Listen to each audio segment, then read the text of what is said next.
Bueno, hola.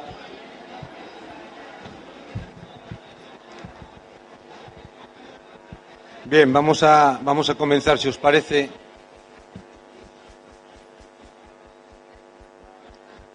Vamos a comenzar esta segunda mesa.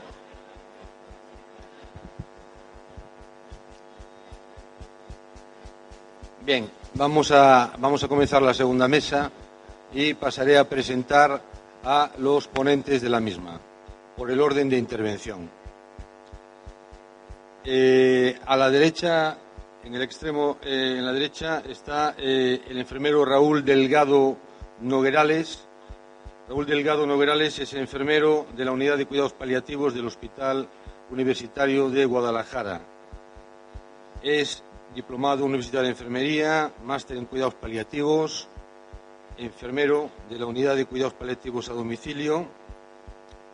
Ha tenido y tiene actividad docente como profesor colaborador, participa en cursos de capacitación en medicina y enfermería de urgencias y es un gran colaborador y un perfecto y un gran profesional que nos va a hablar del equipo de trabajo interdisciplinar de la Unidad de Cuidados Paliativos.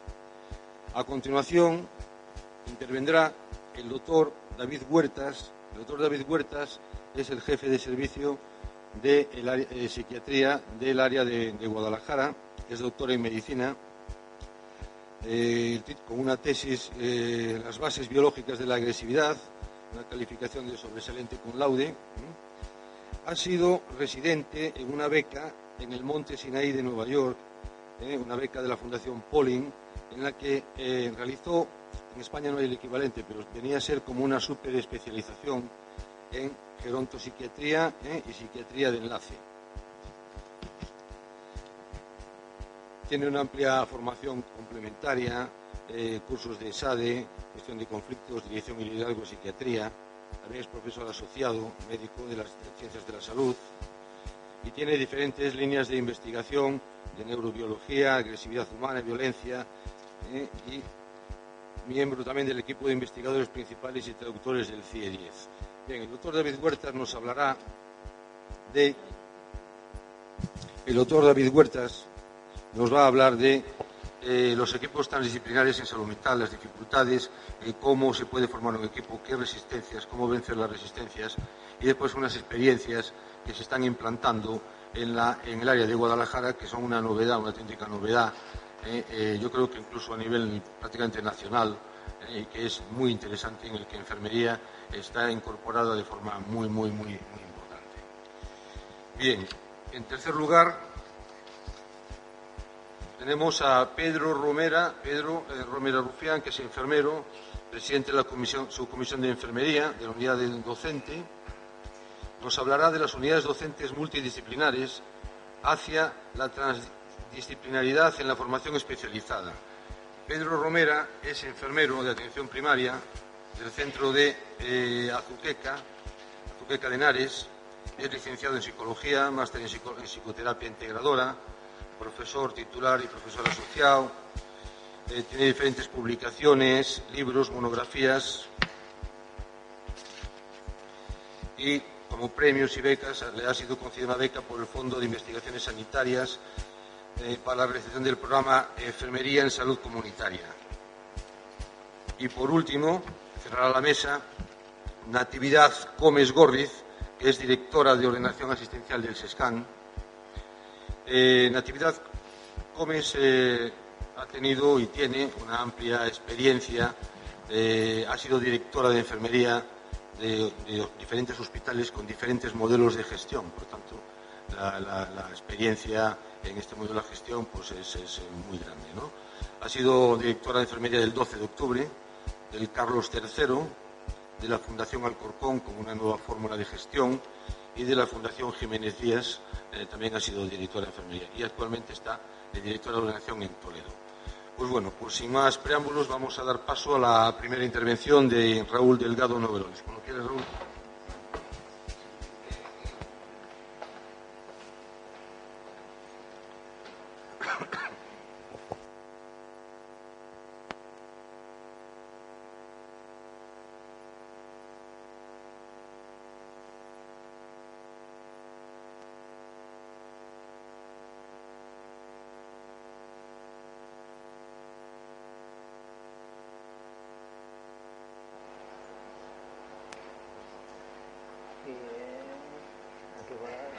jornadas.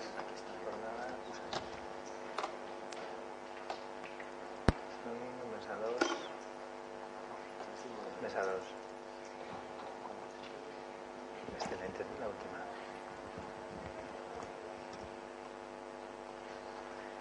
Vale, buenos días a todos. En primer lugar, agradecer la invitación al comité organizador, en especial a Pedro y a Félix por contar conmigo. Más que contar conmigo, yo diría en contar con el servicio de cuidados paliativos como ejemplo de unidad asistencial interdisciplinar. No nos olvidemos que esta unidad está formado por los distintos profesionales que nos van a permitir hacer la asistencia más adecuada al paciente terminal. Si alguno duda de los profesionales que tienen que intervenir en un equipo de cuidados paliativos, hace muy mal, porque no hay duda alguna de que el médico tiene que estar ahí para ofrecer un tratamiento, la enfermera para proporcionar unos cuidados y la psicóloga sería la tercera, que en distintas comunidades pues ha habido sus más y sus menos. Quiero decir, ha habido comunidades que a lo mejor han podido prescindir de ella, pero a mí me parece que la psicóloga es fundamental. Está clarísimo que tiene que estar ahí.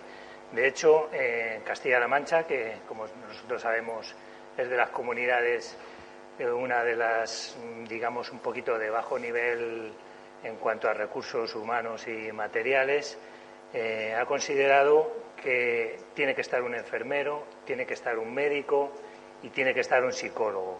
Aunque ese psicólogo, en el caso nuestro de la unidad de cuidados paliativos domiciliaria, sea de forma compartida, tiene que ir con un equipo y con otro. Entonces, ahora mismo en Castilla-La Mancha, cada provincia está teniendo a distintos profesionales y en función de cada gerencia pues va a disponer de más profesionales o menos. En algunos casos está integrado todo con atención primaria y también aporta a sus profesionales, luego lo veremos en alguna diapositiva. Y en el caso nuestro, bueno, también hay ejemplos en los que encontramos hasta 4, 5 y 6 profesionales, la multidisciplinariedad que estamos hablando, ¿no?, de todos los que pueden intervenir en cuidados paliativos. En la presentación que os voy a hacer, la he enfocado en primer momento sobre la teoría de lo que son los cuidados paliativos. Yo creo que siempre que se da una ponencia de cuidados paliativos hay que recordar a la gente de lo que son los cuidados paliativos, porque si entrevistamos a la población en general y le preguntamos qué son los cuidados paliativos, pues resulta que la mayoría de la gente nos dice que estamos evitando el sufrimiento y combatiendo el dolor, fundamentalmente esos dos, y no están nada equivocados, o sea, tienen toda la razón del mundo, pero hay más cosas, ¿no? Esas cosas iremos desarrollándolas. Por otro lado, vamos a ver un modelo asistencial y la interdisciplinaridad. Empezamos un poquito. En cuanto a conceptos, pues bueno, tenemos miles de definiciones por la Sociedad Española de Cuidados Paliativos, por los comités europeos y yo pues me he quedado con esta, en la que dice que es la asistencia total, activa y continuada de los pacientes y sus familias por un equipo multiprofesional, cuando la expectativa médica no es la curación. En todas las definiciones de cuidados paliativos tenemos que tener en cuenta los ingredientes que tenemos. Tenemos el aspecto multidimensional del paciente que atendemos. Eso quiere decir que va a tener unas necesidades físicas, unas necesidades psicológicas, unas necesidades sociales y unas necesidades espirituales. Entonces, esto es fundamental. Dar calidad de vida al paciente y su familia sin intentar alargar la supervivencia. Cuando ya la medicina ha actuado de todas las maneras posibles para que la enfermedad avance o se pueda curar, llega un momento en que ya no podemos más. Entonces, ¿ya no podemos hacer nada? Yo creo que no, para nada. O sea, desde ese momento lo que podemos hacer es cuidar. Y yo creo que ahí enfermería dice muchísimo para cuidar a los enfermos y establecer ahí un plan que con el enfermo como centro de atención y la familia también, porque antiguamente los cuidados paliativos parece ser que solamente era para el enfermo, pero está claro que la familia pues es en segundo orden el más afectado en esta situación. Debe cubrir las necesidades físicas, eso decimos. Luego, es necesario el apoyo y debe incluir el proceso de duelo. Bien es verdad que en un principio el médico parece que ese aspecto lo lleva un poco más superfluo y enfermería, pues digamos que también. Por eso el psicólogo está muy atento ahí al quite y desde la primera visita ya estamos viendo un poquito qué es lo que está pasando en esa familia, ¿no? Por anticipar duelos. Puede haber gente que haga duelos complicados y esto realmente hay que prevenirlo porque una vez que fallece el paciente, pues la situación puede ser que repercuta fuertemente sobre las personas que están haciendo ese duelo anticipado. Por supuesto, vamos a establecer un marco de lo que es el enfermo terminal. El enfermo terminal tiene una enfermedad avanzada, progresiva e incurable, sin posibilidad razonable de respuesta, sin posibilidad razonable al tratamiento específico, con presencia de síntomas multifactoriales intensos y cambiantes. Estos enfermos, en un momento determinado, están con un estado de salud y una calidad de vida aceptable y de repente se encuentran que tienen una pérdida funcional y eso, claro, eso repercute en uno de tal manera que es muy difícil aceptar esa nueva situación. A continuación, ve que su apetito disminuye y que deja de comer. Y eso también vuelve a mellar en la moral de todo el mundo, de la familia que está alrededor de él, que son los que más lo sufren, y el propio paciente, que incluso cuando hay una conspiración de silencio, pues va en perjuicio de él. Él se está dando cuenta, aunque la familia haga una conspiración de silencio, él se da cuenta perfectamente de que la situación no va bien y él se da cuenta que le quedan pocos días, ¿no? Entonces, como decimos, hay un impacto emocional en enfermos, familiares y equipo. Un pronóstico de vida inferior a 6 meses. El enfermo terminal, podríamos decir que a partir de un momento en que, cuando se han estado estableciendo tratamientos por oncólogos y ya no se consigue la curación, pues se da paso a otra etapa en la que la historia natural de la enfermedad va a seguir su evolución y no la vamos a poder detener, ni que hagamos esto ni que hagamos lo otro. Sí podemos dar calidad de vida, pero no vamos a poder detenerla. Con lo cual, pues ahí tenemos que estar un poquito pendientes. El pronóstico de vida inferior a 6 meses, decimos 6 meses, antes se decía 3 meses, luego 6 meses, bueno, da lo mismo. La enfermedad sigue adelante y hay que estar en función de cómo está el enfermo, vamos a estar más pendientes, más cerca o vamos a alargar un poquito más la visita. Genera una gran demanda de atención.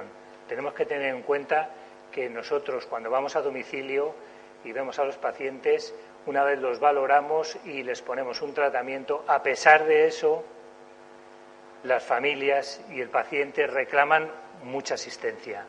Llaman a los servicios de urgencias y estos son, pues, la verdad es que mucho gasto y hoy en día, y ya veremos más adelante, que necesitamos una atención continuada. Eso nos va a ocasionar una serie de inconvenientes, ¿no?, que requieren mucha demanda de atención. Como objetivos generales en cuidados paliativos tenemos lo principal, ¿no? El derecho a la asistencia. Como cualquier ciudadano tiene derecho a su asistencia y eso está regulado por ley, Ley General de Sanidad, Ley de Autonomía, las directrices de la Comunidad Económica Europea, los comités de expertos, todos están lanzando los cuidados paliativos como una necesidad cada vez mayor, en cuanto a que sabemos que el índice de envejecimiento es cada vez mayor y, por supuesto, como bien sabemos, el cáncer es con mayor probabilidad en las personas de edad avanzada. A medida que envejece la población, vamos a tener más pacientes con estas enfermedades y, por supuesto, llegarán en mayor número a estas situaciones que decimos. El objetivo principal, mejorar la calidad de vida. Nosotros pretendemos que el paciente esté como a él le gusta estar, no como nosotros queremos que esté, ni como la familia quiere que esté, no, como a él, lo que para él sea esa calidad de vida. Y, por supuesto, preservar la dignidad. El ser humano, como ser global, tiene derecho a todos los valores que conlleva su presencia en este mundo, ¿no? Entonces, tiene su dignidad y esa hay que respetarla y preservarla en todo momento, desde el primer día que entramos a su casa, que ya estamos un poco violando su entorno habitual. El alivio del sufrimiento como objetivo dominante es el principal de todos. Como objetivos específicos tenemos facilitar un modelo de trabajo que permita el abordaje interdisciplinar de las necesidades del paciente. A nadie se le ocurre que yo vaya a hacer la visita yo solo y me lo pelee yo todo y me lo lleve a mi casa y esté dando vueltas a la cabeza y qué hago con este. No, necesito a los demás, necesito al psicólogo y necesito al médico. Es un trabajo interdisciplinar por completo. La coordinación con otros sectores implicados dentro de un programa de atención integrada. Está claro que sin coordinación sería un caos. O sea, de nada nos sirve a nosotros ir a los domicilios, ver a los pacientes, si luego desde la atención primaria no hay un apoyo suficiente. Que en esto quiere decir que hay centros de salud que apoyan de maravilla, otros lo hacen menos, pero es como todo. Hay personas para todo tipo. Por supuesto, una coordinación de todo es fundamental para que todo el programa de cuidados paliativos se lleve adelante.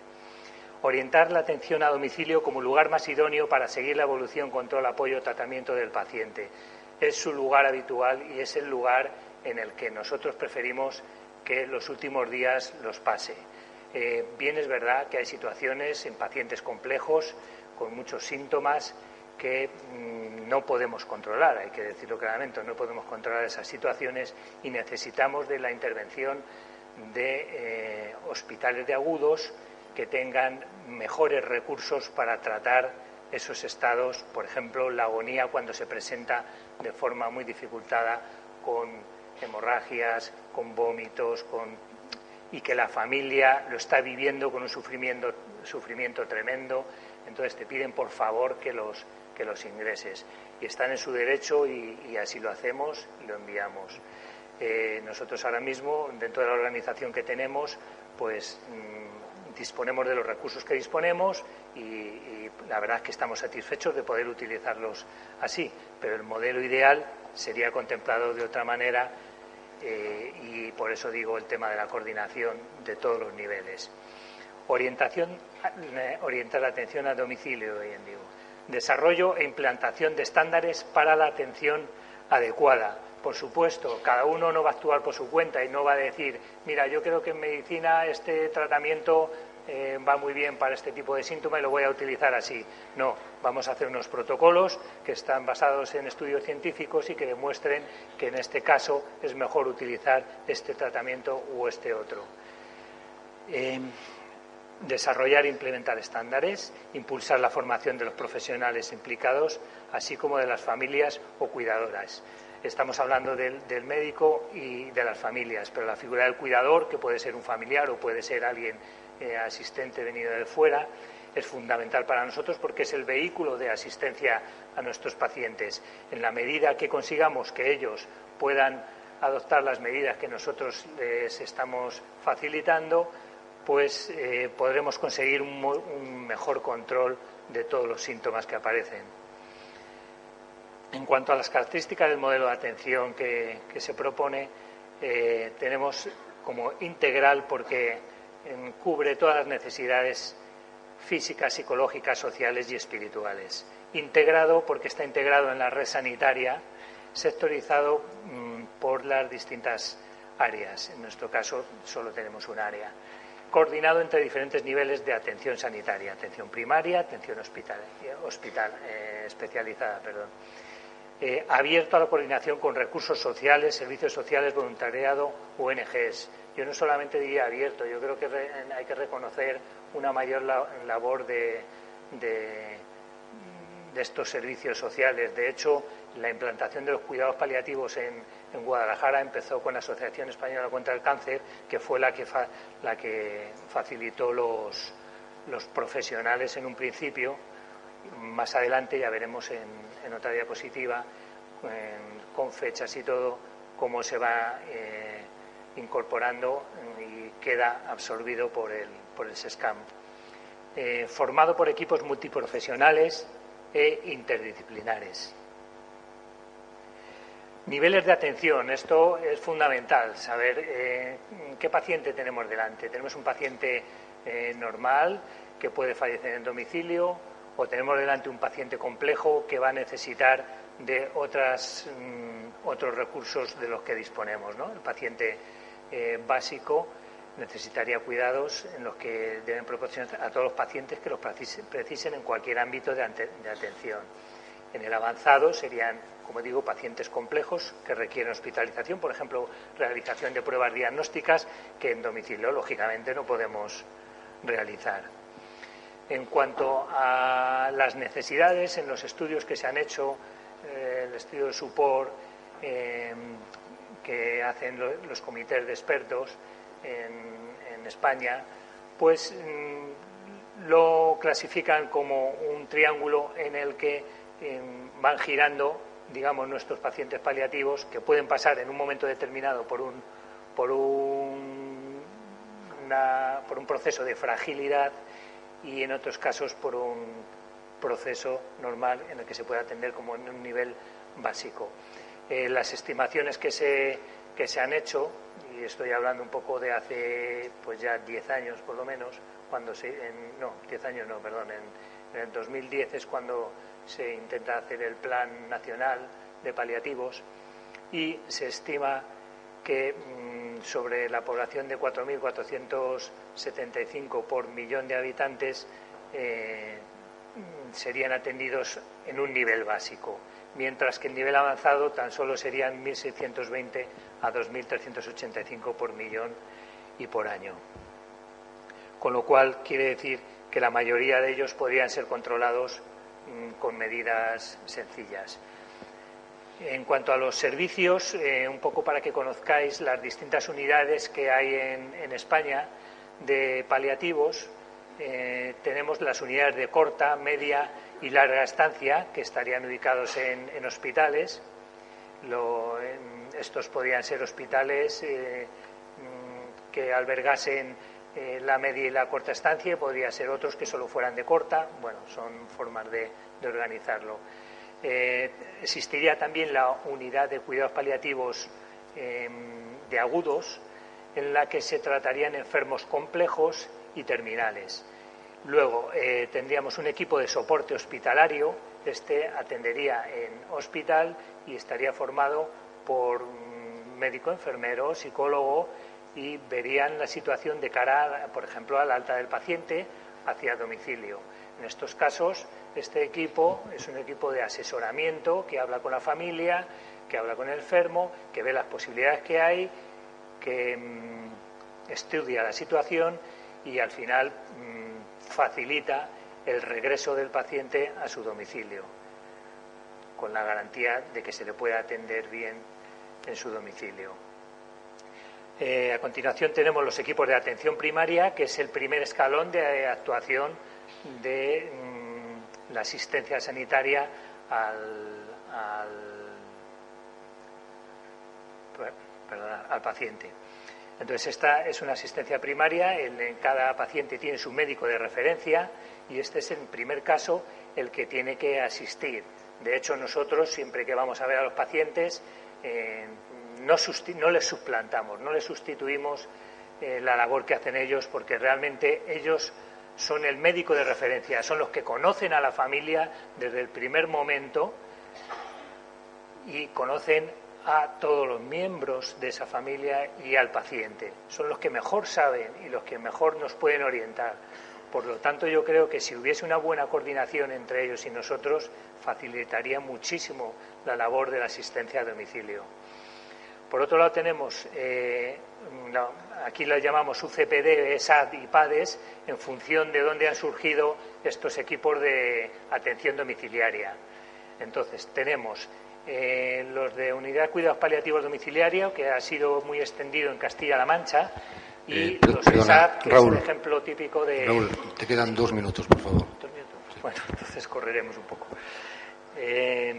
Los ESAD han sido en Madrid y los PADES se desarrollaron en Cataluña, es el programa de atención domiciliaria. Por otro lado, tenemos los centros de día, que serían centros para asistir a los pacientes en consulta externa, por ejemplo, y los hospice, que en España no se han desarrollado, pero sin embargo en Gran Bretaña son el ejemplo y es hacia lo que se debería ir, ¿no? Son centros monográficos dedicados exclusivamente a cuidados paliativos y que aproximadamente hará como 54 años, por allá por el 64, pues se crearon. Otros son 112, Asociación Española contra el Cáncer, Cruz Roja y Voluntariado. Seguimos. En la organización de cuidados paliativos, un poco lo que os he comentado todo viene resumido en esta diapositiva, en la que tenemos la unidad de cuidados paliativos, estaría formado por el equipo de soporte a domicilio y por la propia unidad de cuidados paliativos hospitalaria. Estarían integrados en hospital, los que tuviesen que salir a domicilio saldrían a domicilio, y todo esto quedaría solapado y coordinado con la atención primaria y con hospitales que tuviesen servicios especiales para atención a pacientes complejos. Tendríamos estancias de larga, y media y corta estancia, y el hospital de día y consultas externas. Otras entidades como el 112, la Asociación contra el Cáncer, el voluntariado y las ONGs. Un poco haciendo, para que os situéis un poquito cómo han surgido los paliativos en Castilla-La Mancha. Ciudad Real y Cuenca son los primeros en los que se crea, y es a través de la Asociación contra el Cáncer, como decía antes. La primera unidad de hospitalaria en Albacete surge en 99 y en el 2000 2 equipos de SAT en Albacete y la unidad domiciliaria en Alcázar de San Juan. Todo esto creado por la Asociación Española contra el Cáncer. En el 2003 es el primer convenio entre SESCAN y Asociación contra el Cáncer. La Asociación contra el Cáncer facilita a los profesionales y el SESCAM lo que hace es facilitar recursos materiales, más que nada. Se llegan a una serie de acuerdos. En el 2003, primer convenio entre SESCAN y Asociación Española contra el Cáncer. Es entonces cuando surgen las unidades domiciliarias de Talavera y en Toledo la segunda unidad. La unidad que surge en Guadalajara, la primera unidad, y es por la Asociación Española contra el Cáncer, es en el 2004, y en el 2007 es cuando surge la segunda unidad. Todas ellas formadas por médico, enfermero y el psicólogo compartido, como digo. Y ahí termina el fin del convenio, porque en el 2008 se hace una integración total al SESCAM, de tal manera que el personal pasa a cargo del SESCAM y los recursos materiales, por supuesto, también. En ese momento se establece un plan autonómico que lo que hace es ver las necesidades. Vamos a ver si cambia esto.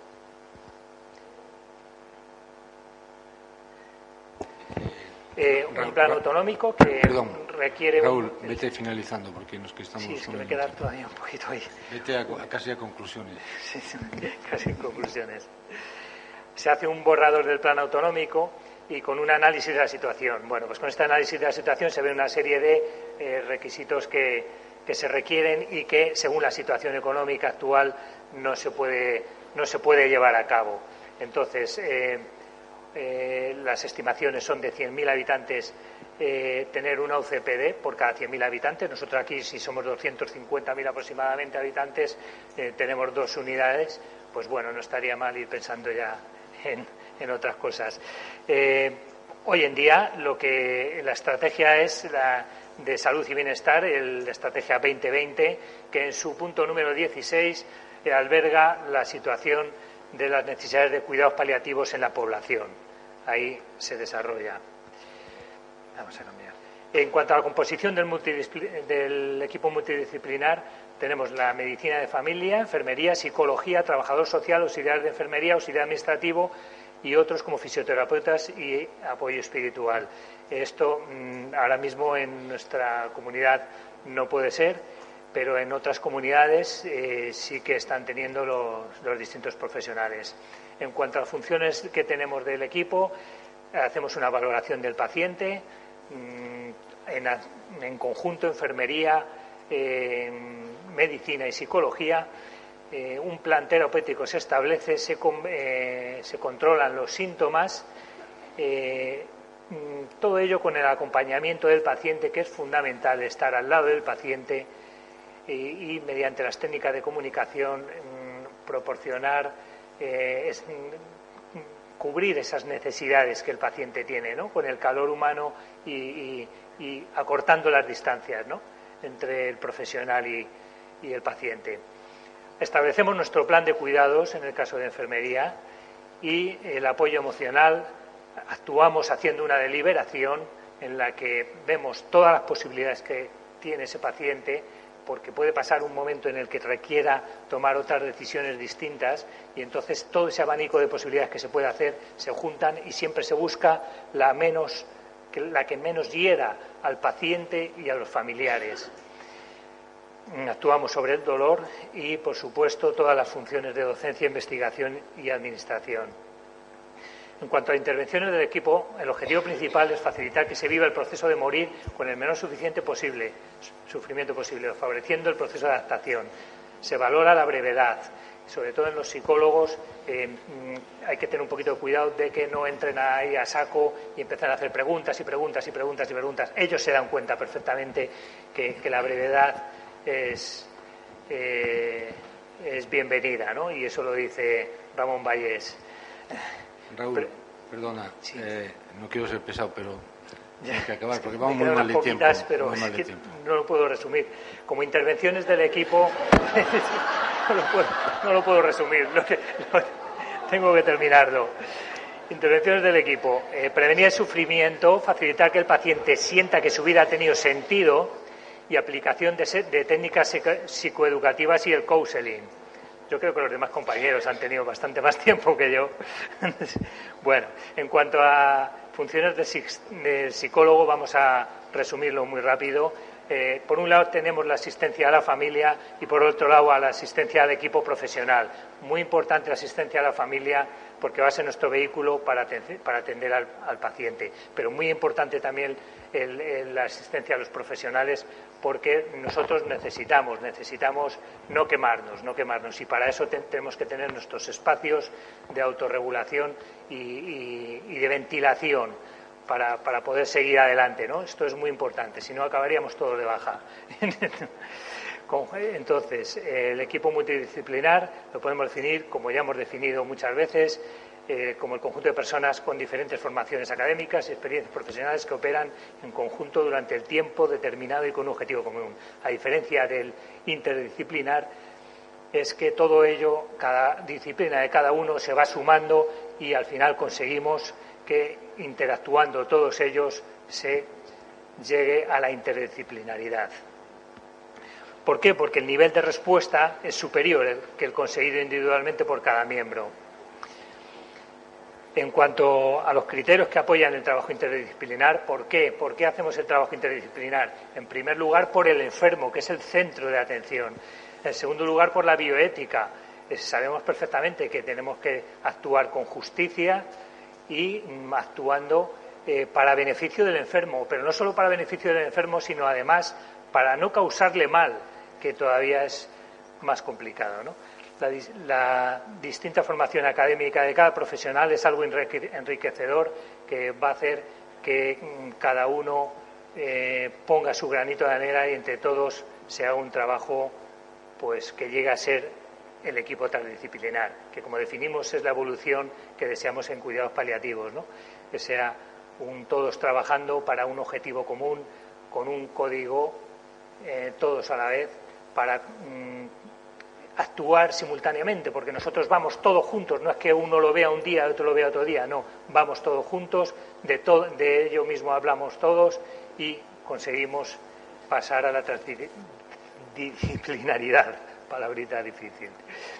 El trabajo en equipo requiere una reflexión personal sobre la propia muerte, habilidades de comunicación, autorregulación emocional, actitudes basadas en los principios éticos, interés real y no solo formal de trabajar en equipo. Raúl. No sé cómo acabarlo. Raúl, es que tienes que acabar, porque es que si no, que la gente no habla. Pasamos a la última. Yo me quedaría toda la mañana hablando de paliativos porque es algo que como que nos encanta mucho y que no se puede resumir en 2 minutos. O sea, todos tenemos nuestro tiempo y yo creo que ellos también lo tienen. Bueno, vamos a ver. Llegaré a la última diapositiva ya para terminar. Todas las habilidades que el equipo requiere están estudiadas por los psicólogos y todas juntas en ellas yo creo que hacen que el equipo multidisciplinar pueda llegar a su objetivo, ¿no? Que es tratar al paciente con la mayor dignidad posible. Muchas gracias a todos.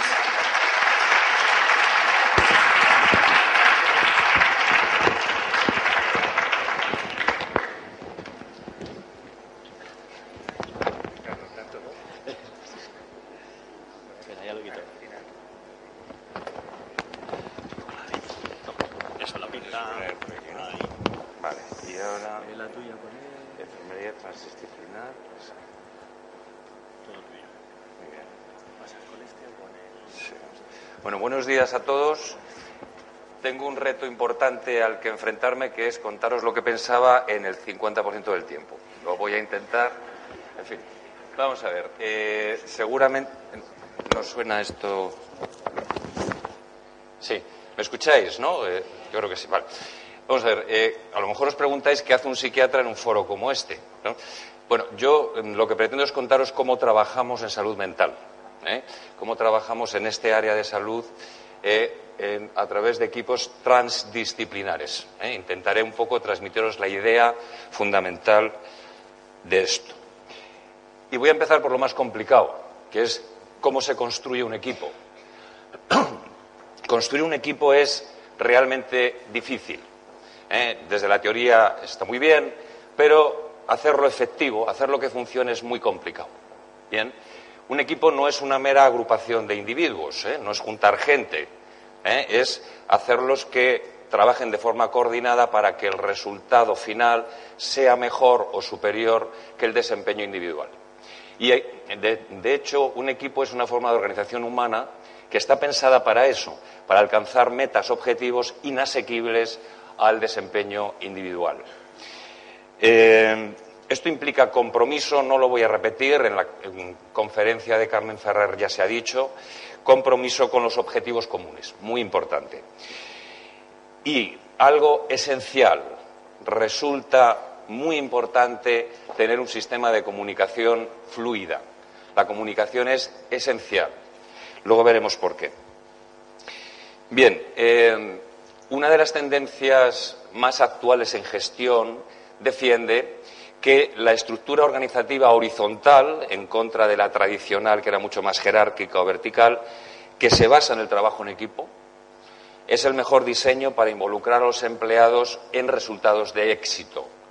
Parece que las cosas salen mucho mejor cuando se trabaja en equipo, o sea que además es muy rentable. Pero como os decía, construir un equipo efectivo es muy difícil. Esta señora que tenéis aquí, Susan Hetfield, ella es experta en gestión de recursos humanos, muy prestigiosa a nivel internacional, y ella dice que cuando hay resistencias, que siempre las hay, gente que no se quiere sumar a esto, que no quiere cambiar su forma de trabajar, nos debemos preguntar algunas de estas cosas. Por ejemplo, ¿han comunicado los líderes de forma clara los objetivos y lo que se espera del grupo? Eso ha ocurrido porque normalmente no ocurre. Comunicar es muy complicado. Lo que yo estoy intentando hacer ahora es complicado, ¿vale? ¿Sienten los componentes que su participación es importante? Esencial. ¿Cómo vamos a pedirle al colectivo de enfermería que trabaje de forma transdisciplinar si no sienten que su trabajo es fundamental o es importante? No va a funcionar. ¿Percibe el grupo que tiene la suficiente autonomía para sentirse dueño de los resultados? Cuidado con esto, pensarlo bien, Autonomía, ¿vale? Importante. ¿Comprenden los componentes que la cooperación es imprescindible? Sin voluntad de cooperar y cooperación efectiva no se puede tener un equipo, no funciona. ¿Se han definido sistemas de recompensa para los logros? Fundamental. Esto ya se hace en la empresa privada y muy bien. En la empresa pública estamos empezando. ¿Se ha establecido la cultura del equipo orientada hacia el cliente? ¿Cuáles son nuestros clientes? Los pacientes. ¿Trabajamos por ellos? O sea, ¿eso es realmente por lo que trabajamos o trabajamos por otras cosas? Vale. Carl Larson, que es profesor emérito de comunicación humana en la Universidad de Colorado, él dice que hay 5 factores para tener éxito cuando se construye un equipo. 5. 1, la formación. Nadie sabe trabajar en equipo de forma natural, muy difícil. Hay que entrenar a la gente para eso, ¿vale? ¿Y hay que entrenarles en qué? En que sean capaces de analizar los problemas, reconocer errores, analizar problemas y aceptar autocrítica. Y orientados hacia la acción, hacia el movimiento. Interacción. En un equipo tiene que haber interacción, es esencial. No puede ser que yo te mando un email, tú me contestas otro y eso es un equipo. Eso no es un equipo, ¿vale? Clima. ¿Qué es el clima? Bueno, el clima es el ambiente en el cual estamos trabajando, ¿no? Entonces, el clima interno debe ser relajado, no tenso. Está muy bien la exigencia por objetivos, la disciplina de trabajo, pero el clima debe ser relajado. Flexible y que favorezca, una vez más, la comunicación. ¿Pero qué tipo de comunicación? Honesta. No solo contar las cosas, hay que contar la verdad de las cosas. Honesta, ¿vale? Liderazgo efectivo. Porque liderazgo supuestamente siempre hay un jefe, ¿no? Siempre hay alguien que manda. Pero ¿qué es un liderazgo efectivo? El que consigue que el equipo funcione. Entonces, el líder demuestra suficiente know-how, lo primero, saber hacer. O sea, un líder no puede no saber, no conocer el campo donde la gente de su equipo está trabajando. No puede ocurrir eso. Know-how. Y además analizar los resultados con datos, lo que se llama feedback. No a mí me parece, yo pienso porque lo digo yo. No, datos. Y sobre estos datos evaluamos, corregimos y volvemos a medir. Así funciona. Y entorno organizativo. Eso significa qué filosofía tiene la organización en la que estamos. Si la organización no potencia el trabajo grupal, vamos mal, ¿vale? Esto, vamos a ver, solamente un comentario, yo creo que voy bien de tiempo, probablemente he consumido unos 3 o 4 minutos, ¿no? Bien. Trabajo transdisciplinar. Bueno, si construir un equipo es complicado, que sea transdisciplinar es mucho más complicado aún. No me voy a extender en conceptos porque Carmen Ferrer lo ha hecho muy bien y yo solamente quiero resaltar una frase que os puse aquí. Primero deciros que así es como trabajamos en salud mental desde hace mucho tiempo, o intentamos aproximarnos a esto, primero porque tenemos colectivos profesionales y disciplinas muy distintas reunidas en el trabajo de salud mental, trabajo social, psicología clínica, enfermería, especializada en salud mental además, psiquiatría, terapeutas ocupacionales, etcétera, etcétera. Y además porque la patología mental lo requiere. Yo diría que la enfermedad humana lo requiere siempre. Son fenómenos complejos. No nos sirve de nada simplificar. Comentaba antes con el director, con Félix de los Mozos, que hay gente que dice, no, es que yo trabajo con el hígado. Sí, pero es que eso no es la enfermedad humana. O sea, el que enferma es la persona, ¿vale? Y entonces es un sistema complejo, ¿bien? Entonces, no tenemos más remedio que aprender a trabajar en equipo y de forma transdisciplinar. Por eso tenemos experiencia. Y como tenemos experiencia, probablemente por eso estamos avanzando. También es verdad que creemos profundamente en ello. Bien, la frase que os decía, solo puede emerger un equipo transdisciplinar si los miembros del equipo aceptan cada perspectiva como de igual importancia. Fijaros lo que acabo de decir, ¿eh? Aquí nadie es superior a nadie por sus conocimientos. Todos los conocimientos son exactamente igual de importantes. Y son capaces de relacionar esas perspectivas entre sí y aplicarlas a su trabajo diario. ¿Esto cómo se lleva a la práctica? Nosotros en la unidad de agudos, de hospitalización de agudos aquí en este hospital, por ejemplo, cada mañana, a primera hora, nos sentamos con enfermería, auxiliares, trabajo social, psicología, todos, y nos cuentan todos y cada uno de los pacientes, de forma breve, todo lo que ha ocurrido desde las 3 de la tarde hasta las 8 de la mañana del día siguiente. Y todos expresan lo que han anotado, apuntado, lo que les ha parecido, la información que han recogido, su visión del problema o lo que sea. Todos y cada uno de los días. Y esto es fundamental. Otro concepto que Carmen también se refirió a esto, que es el de respeto. Pero respeto intelectual auténtico. Es decir, tiene peso lo que está viendo este otro profesional. Lo tengo que tener en cuenta porque probablemente donde me bloqueé es porque no tuve en cuenta otras cosas, ¿no? Bien, y por último, yo os voy a presentar 2 ejemplos concretos de lo que estamos haciendo en el área de Guadalajara. 2 líneas de trabajo transdisciplinar en nuestro área. Uno de ellos es un proceso asistencial integrado que se llama IPEP, Intervención Precoz en Primeros Episodios Psicóticos. Este protocolo, esta vía clínica, deriva del protocolo EDI, Early Detection and Intervention Evaluation. Esto es un programa que se montó en el año 2004 en UK, en el Reino Unido, liderado por la Universidad de Cambridge y también Manchester, para hacer esto, para la atención precoz a la psicosis, ¿vale? Hemos hecho una adaptación a nuestro medio de esto y veis aquí que pone ¿por qué es relevante la intervención precoz en los PEPs? No os quiero aburrir con, aunque es importante, muy importante, sobre todo para los pacientes que conozcáis esto, pero ¿por qué pongo eso ahí? Porque nunca jamás conseguiremos poner a funcionar un equipo con unos objetivos si no consideran que lo que van a hacer es relevante, que tiene sentido y que es relevante. Nunca conseguiremos motivarles con un protocolo impuesto, nunca. Entonces, ¿por qué es relevante la intervención precoz en los primeros episodios psicóticos? Antes de que empiece la psicosis florida que todos conocéis, porque de eso depende el pronóstico para el resto de su vida.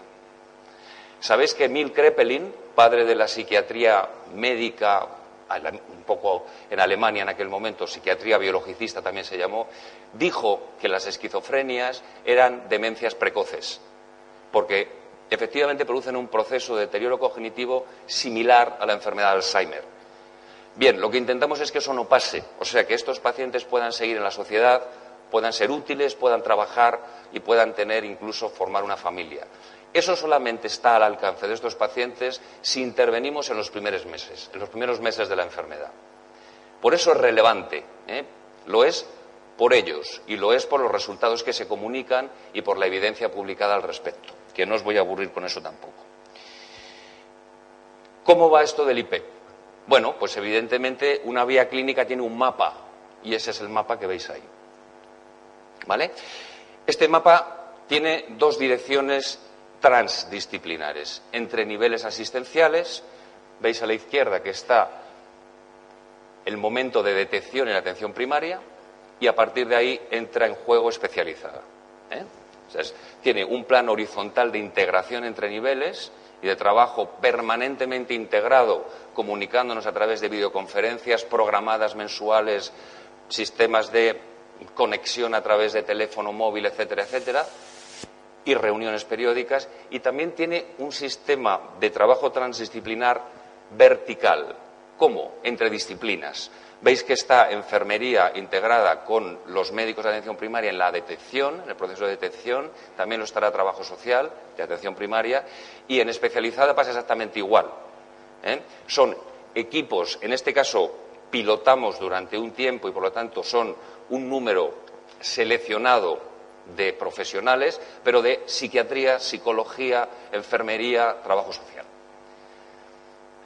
Con ese mapa, lo que buscamos es el objetivo que os he contado antes, que es detectar muchísimo antes a los pacientes que pueden empezar a hacer una enfermedad esquizofrénica.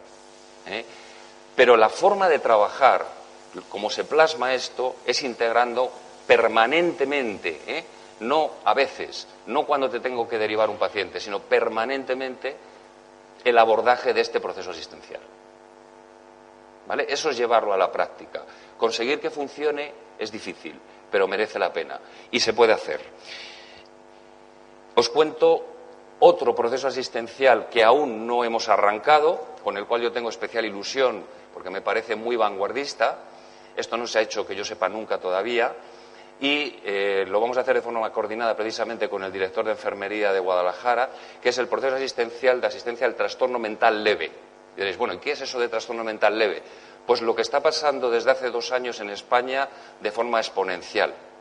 Antes pasaba, digo que está incrementándose muchísimo la morbilidad. ¿De qué? De todas las reacciones de adaptación a las crisis de la vida cotidiana.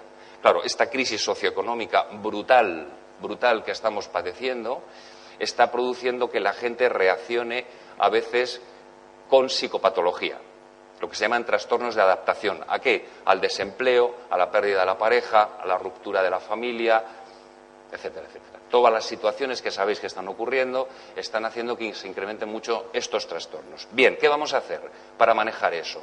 Pensamos que lo ideal es que eso no llegue a especializada, porque son reacciones de adaptación. Deberíamos ser capaces de asumir eso, de enfrentarnos a situaciones más difíciles. Estamos acostumbrados al bienestar, ¿no? La famosa sociedad del bienestar. Pero también se puede vivir y muy bien y muy felices sin tanto bienestar, no pasa nada. Es cuestión de adaptarse. Bien. Hay que enseñar a la gente a adaptarse. Entonces, vamos a trabajar de momento con enfermería en atención primaria y les vamos a enseñar técnicas de relajación, que funcionan y mucho, y psicoeducación, que es enseñar a la gente a conocer lo que le pasa. Primero a conocer lo que le pasa y segundo cómo cuidar de ello, cómo conseguir que le deje de pasar, cómo llevar hábitos de vida más saludables, nutrición, deporte, actividades sociales, etcétera. Todo eso lo vamos a trabajar para intentar que esos trastornos mentales leves no lleguen ni a la química, a los psicofármacos, ni tengan que llegar a atención especializada. Pero eso significa, y con esto voy terminando, significa que este grupo, digamos, de carga asistencial lo depositamos en primaria. No. Significa que les vamos a enseñar a trabajar con esto y seguiremos estando con ellos permanentemente en liaison, Eso es de lo que se trata. Porque en algunos casos probablemente la patología sea de suficiente magnitud como para que sí tenga que pasar a otro tipo de intervención más especializada. ¿Vale? Y ahora sí que voy a terminar. Termino con este señor, una frase de este señor que se llama Peter Drucker. No sé si lo conoce alguien, pero este señor es el padre, ni más ni menos, austriaco de nacimiento, norteamericano después, nacionalizado norteamericano. El padre de toda la teoría moderna de administración de empresa, ni más ni menos. O sea, como Einstein a la física, pues eso a la gestión y a la administración de empresa. Y dijo esta frase: el mayor peligro en tiempos de turbulencia no es la turbulencia, no es la crisis que tenemos encima el problema, sino actuar con la lógica de ayer.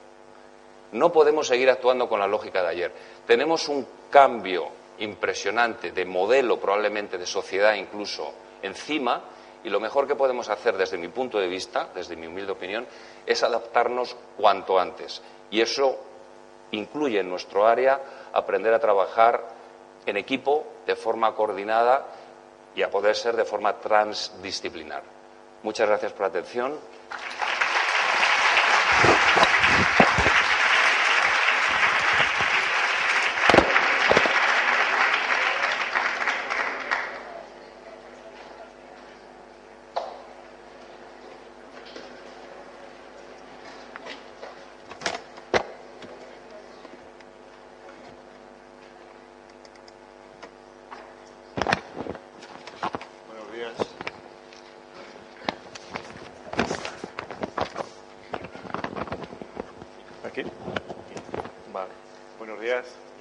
El reto a medida que pasa la jornada va siendo mayor.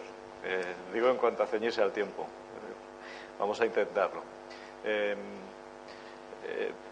Tenía un amplio abanico de agradecimientos, pero voy a ceñirme a agradecer al presidente de las jornadas en representación de todo el comité organizador y científico, y a ANDE por haber contado conmigo para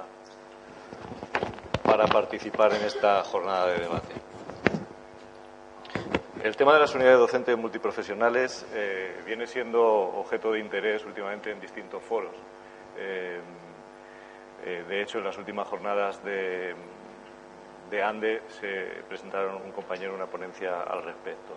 Pero hablar de las unidades multiprofesionales, o no podíamos dejar de hablar de las unidades multiprofesionales bajo el lema de esta jornada, ¿no?, de multidisciplinaridad e interdisciplinaridad. El reto está en el tema de la mesa, ¿no?, es decir, hacia la transdisciplinaridad, ¿no? Como ya ha apuntado el doctor Huertas, es un reto. Luego tengo preparada una transparencia a ver si cómo afrontamos los retos, o algún ejemplo de que a mí me ha servido mucho a nivel personal y profesional cuando se plantea una circunstancia de cambio, como puede ser la integración de la enfermería en las unidades docentes, que al fin y al cabo es el tema de las unidades docentes multiprofesionales, ¿no?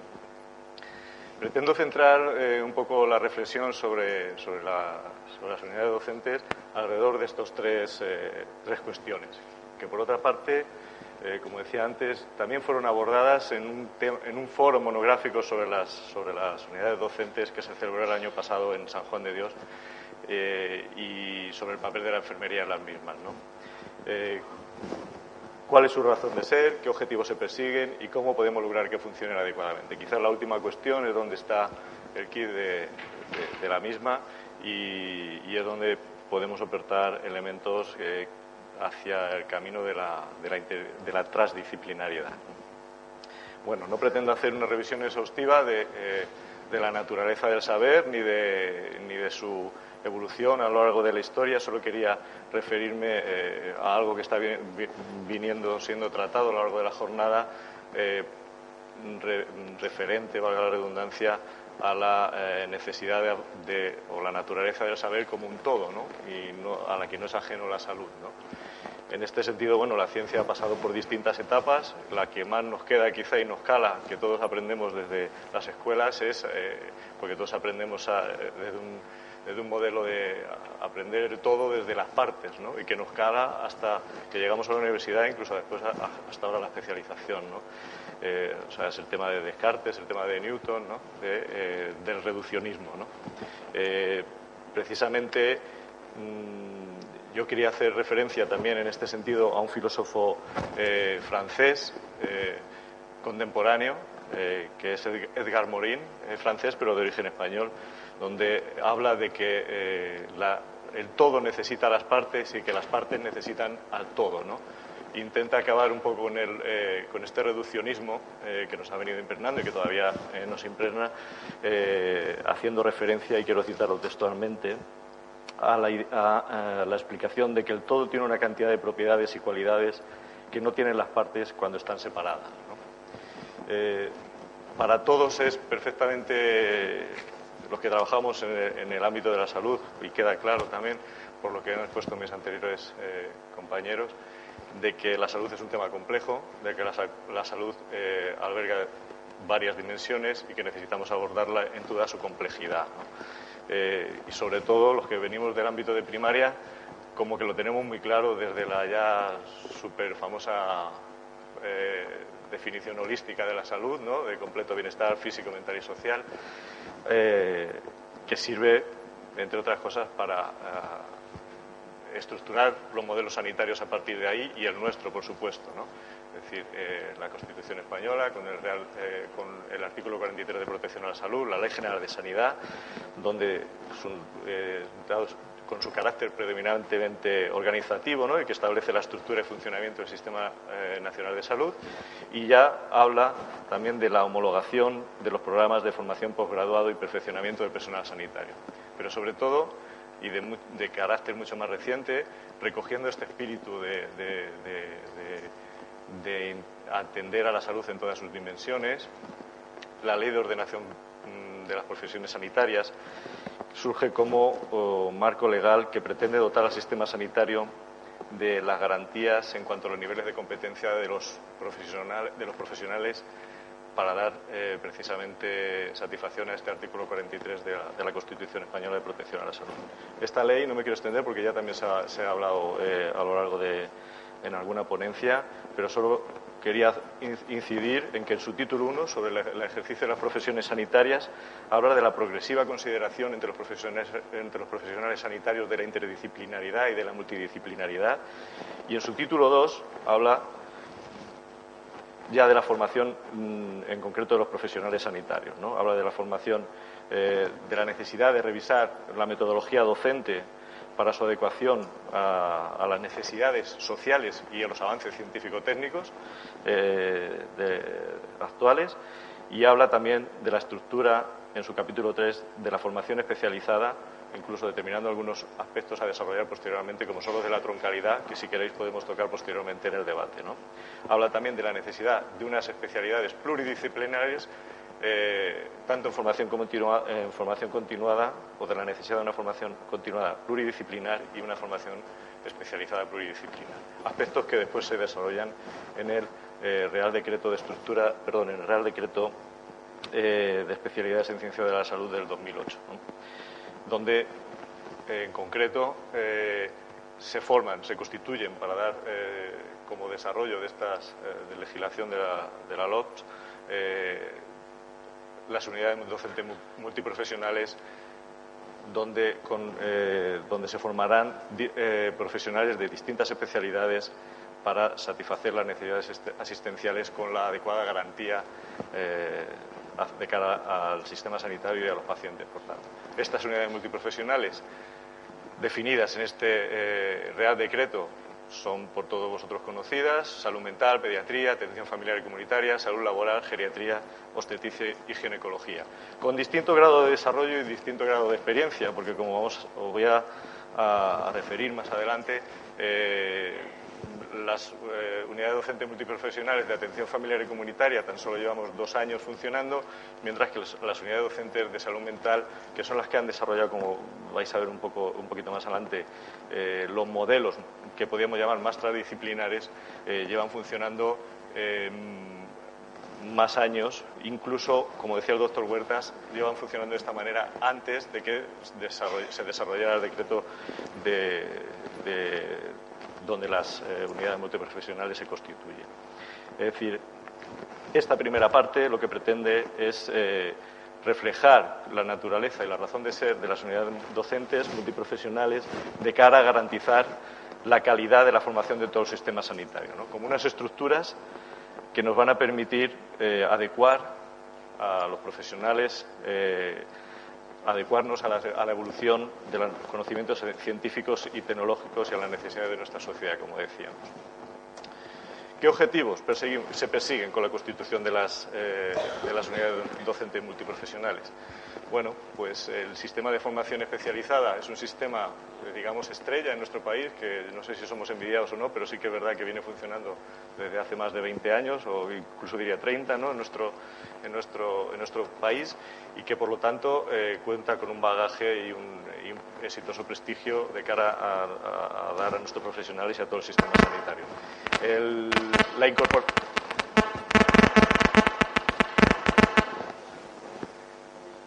No, lo tengo allí. Tengo una prótesis, a lo mejor.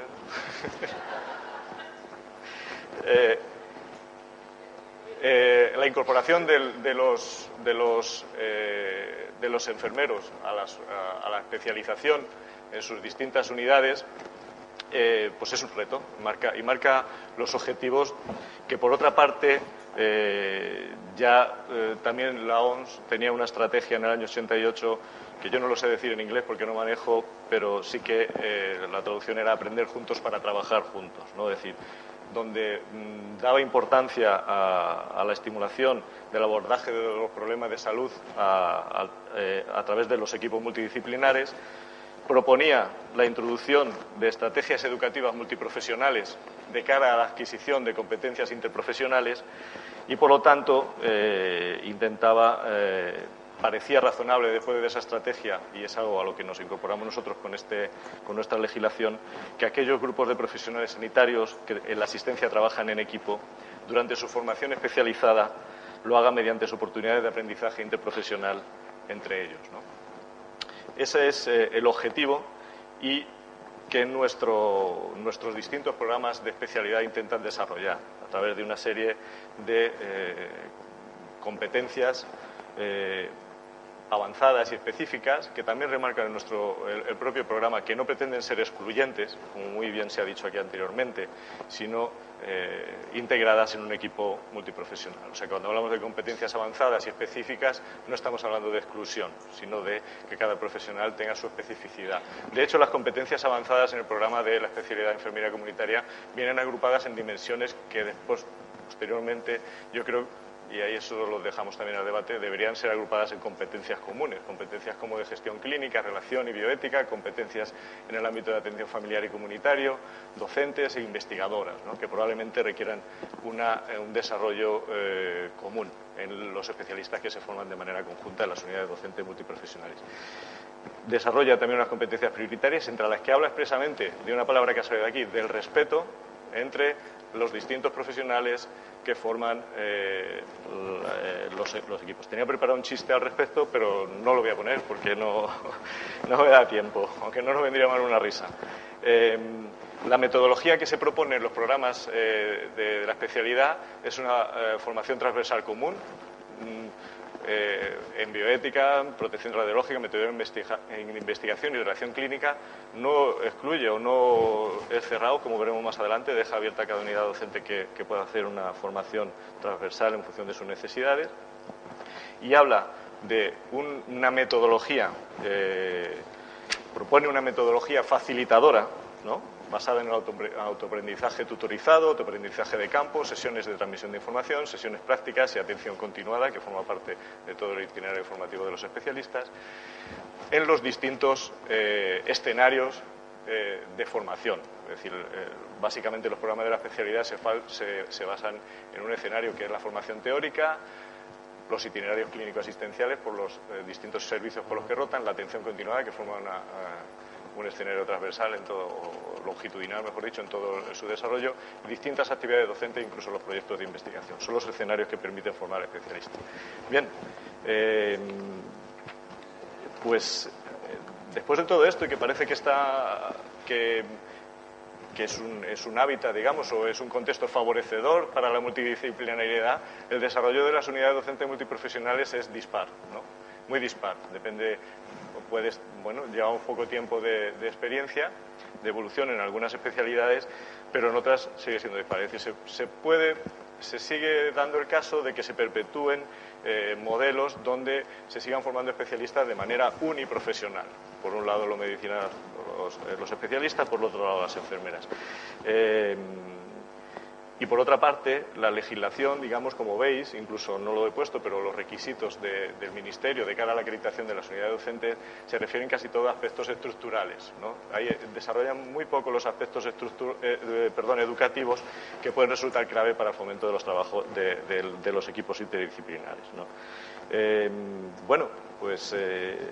Ese es nuestro objetivo, intentar desarrollar metodologías docentes que puedan favorecer que las unidades multiprofesionales funcionen como tales y que los profesionales que trabajan juntos y vayan a trabajar en equipo se formen juntos y puedan trabajar en equipo, ¿no? ¿Cómo hacerlo? Esta es una pregunta que ya había surgido también en otros foros, como he dicho anteriormente, o unas conclusiones, mejor dicho. Es decir, en la Asociación Española de Neuropsiquiatría, ya en el año 2010, volviendo a hacer referencias a las unidades de salud mental, una mesa iba sobre las unidades, en su congreso, una mesa iba sobre las unidades docentes multiprofesionales en salud mental. En este caso, llegaron a la conclusión de que para que una unidad docente multiprofesional pudiera llamarse como tal, debería responder a estas tres preguntas. Es decir, yo he añadido lo de interdisciplinar, porque yo creo que el cuestionamiento que se hacía a ellos era: ¿hay un funcionamiento multidisciplinar de los servicios? En referencia a si todos los dispositivos tenían profesionales de todos los ámbitos. Yo he añadido interdisciplinar en el sentido de que, quizá en el ámbito donde nos movemos nosotros en comunitaria sí que el equipo está constituido por enfermera, médico, trabajador social en los distintos equipos. Pero esa es una de las conclusiones o una de las preguntas que nos debemos de hacer si queremos llamar a una unidad docente multiprofesional de verdad. Es decir, existen todos los profesionales de todas las disciplinas en un equipo que quiera atender a la salud en el contexto en el que estamos. La otra cuestión a la que debería responder es si la gestión de la docencia es multidisciplinar. Es decir, los equipos, las unidades docentes son multidisciplinares. ¿Existen representantes de enfermería en todas las unidades docentes? Y si existen, la tercera pregunta sería, ¿y existe un funcionamiento multidisciplinar de la docencia? Es decir, ¿o seguimos funcionando en las unidades docentes de una manera uniprofesional, ¿no? Bueno, pues este es el reto sobre el que estamos trabajando, ¿no? en nuestra unidad. Yo cuando decía antes que cuando tenemos, a lo mejor conocéis alguno este rompecabezas o juego de ingenio, ¿no? En el sentido que se utiliza en algunos contextos formativos. Si os paréis un momento, no voy a decir que os paréis mucho a intentar resolverlo, porque bueno, no son horas y porque bueno, yo me tiré una tarde y al final me tuvo que ayudar mi hijo porque no daba con ello. También es verdad que soy muy torpe para estas cosas.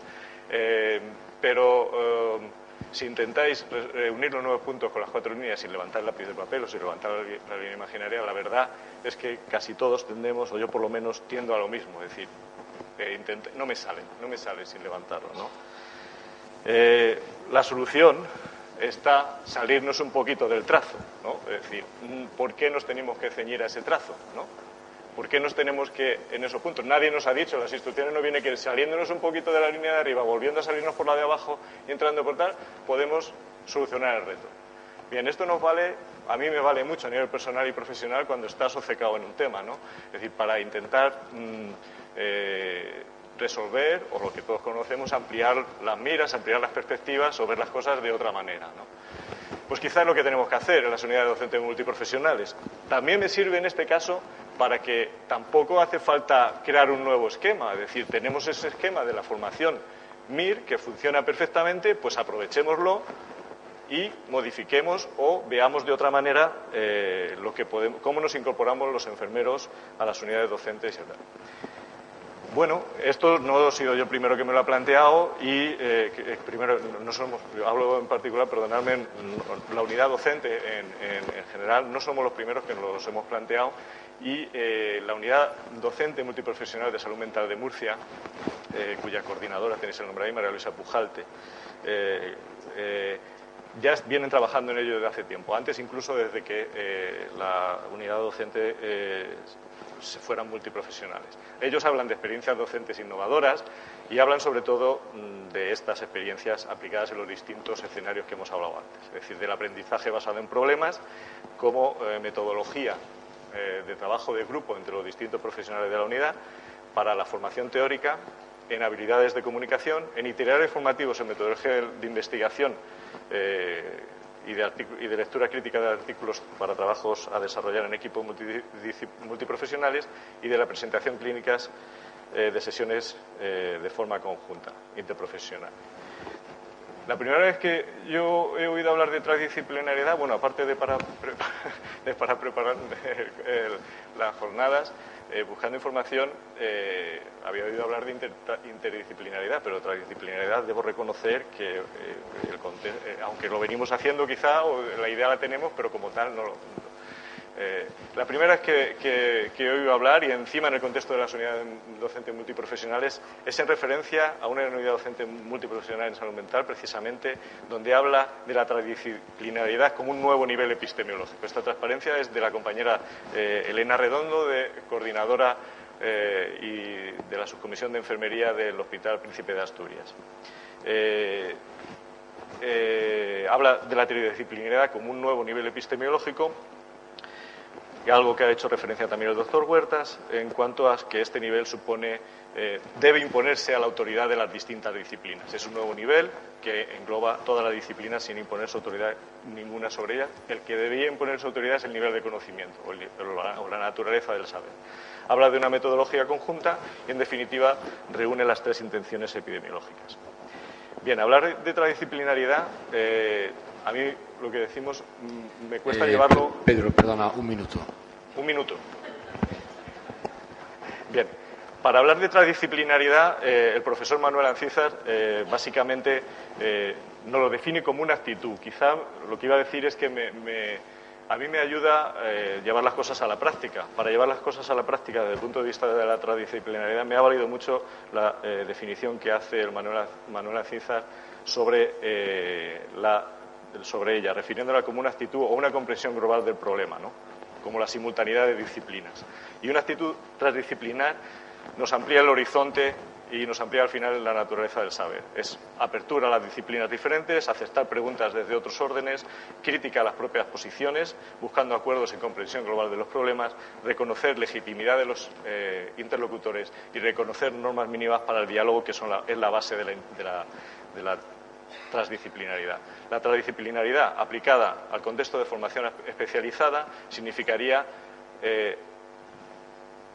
avanzar o que los profesionales que se forman pudieran adquirir competencias y habilidades de pensamiento al respecto, ¿no? Para poder llevarlas a la práctica. Estaríamos hablando de una serie de métodos que permitieran a la competencia clínica añadir las competencias interprofesionales, de tal manera que pudiéramos desarrollar las distintas disciplinas, nuestra labor, de una manera o con esa visión dimensional epistemológica de un conocimiento más global.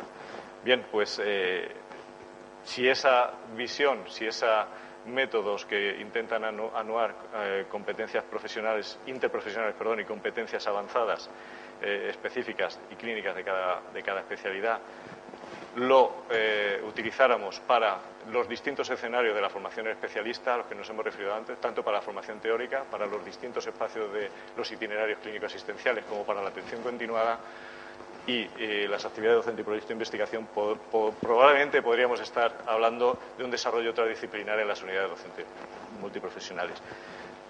Ni qué decir tiene que esto lleva sus dificultades. También hago referencia a la experiencia que tienen las unidades docentes de salud mental, en este caso la de Murcia. La formación que recibimos las distintas disciplinas tiene un marcado acento uniprofesional. La tendencia que tenemos por factores socioculturales, todas las personas y sobre todo los profesionales, a simplificar la formulación de los problemas, ausencia de entrenamiento en competencias interprofesionales, conflicto de intereses entre especialidades y estructura jerárquica de las organizaciones. Voy muy deprisa, porque ya termino, Y aquí aprovecho la ocasión para presentarnos. La Unidad Docente de Atención Familiar y Comunitaria nos integramos dentro de la unidad de Docencia, Calidad, Investigación y Formación Continuada. Como veis, somos un equipo joven, unos más que otros, joven en cuanto a evolución. Que llevamos unos meses funcionando juntos, pero es el carácter que queremos imprimir. Estamos desarrollando un programa teórico complementario que venimos haciendo y queremos implementar la metodología de aprendizaje basada en los problemas en el mismo y en los distintos escenarios, y nuestro programa teórico incluye esta formación, aparte de la transversal que ya decía el Ministerio. Pretendemos realizar sesiones clínicas conjuntas, MIR e IR, y por otra parte tutores, para formarlos en el desarrollo de competencias interprofesionales, y por qué no desarrollar proyectos de investigación conjuntos también MIR e IR, que permitan que los que trabajan juntos aprendan juntos. Finalmente, quisiera despedirme con dando las gracias y haciendo referencia a que los que dicen que es imposible, decía Einstein, no deberían molestar a los que lo están haciendo. Muchas gracias.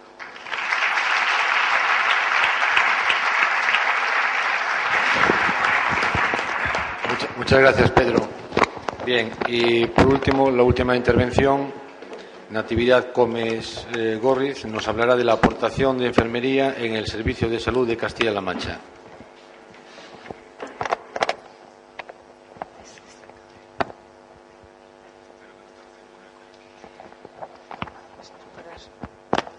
Ahí, ¿no? Más arriba.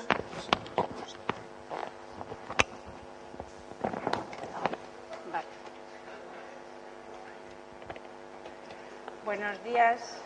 No voy a repetir lo del reto porque creo que a mí ya me queda el de hacer la presentación más corta de la historia, pero lo voy a intentar.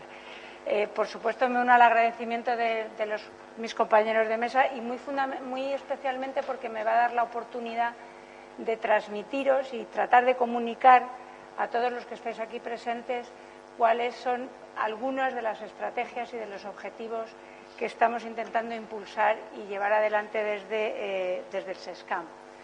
Pues, evidentemente con la colaboración de todos los profesionales de los sistemas de salud de Castilla-La Mancha, como no puede ser de otra manera. Por poneros un poquito en antecedentes, yo me incorporo a la Dirección General de Atención Sanitaria y Calidad hace un año, un poquito más de un año, al equipo del doctor Soria, y me incorporo con un grupo de profesionales. Uno de ellos es médico de atención primaria, y otro profesional que nos ayuda fundamentalmente a todo lo que necesitamos para ir ayudando a la toma de decisiones en cuanto a cuadros de mando, explotación de datos, etcétera, etcétera. Alberto y yo, Alberto es mi compañero, como os digo, médico de atención primaria, o sus orígenes están en atención primaria. Somos un poco los que estamos ayudando a desarrollar algunas de las líneas asistenciales de la Dirección General. Ni que decir tiene que cuando nos incorporamos, pues el panorama que nos encontramos, creo que todos lo conocéis, por lo tanto no me voy a enrollar demasiado, pero sí que era un panorama bastante comprometido desde el punto de vista financiero y desde luego en una situación de incertidumbre económica a nivel global, que desde luego iban a tener bastante impacto en todas las decisiones y todas las estrategias que teníamos que ir llevando a cabo. Eso nos obligaba a tratar de reordenar los recursos, no nos quedaba más remedio, y cuando hablo en plural no estoy hablando del SESCAM Toledo, como algunos os referís, sino estoy hablando de la Comunidad de Castilla-La Mancha, ¿no? A todos nos obligaba a reordenar de alguna manera los recursos y a generar un modelo asistencial algo diferente a lo que veníamos acostumbrados o habíamos estado haciendo hasta ahora. Un poco en la línea de adaptarnos a la situación en la que nos encontrábamos en ese momento.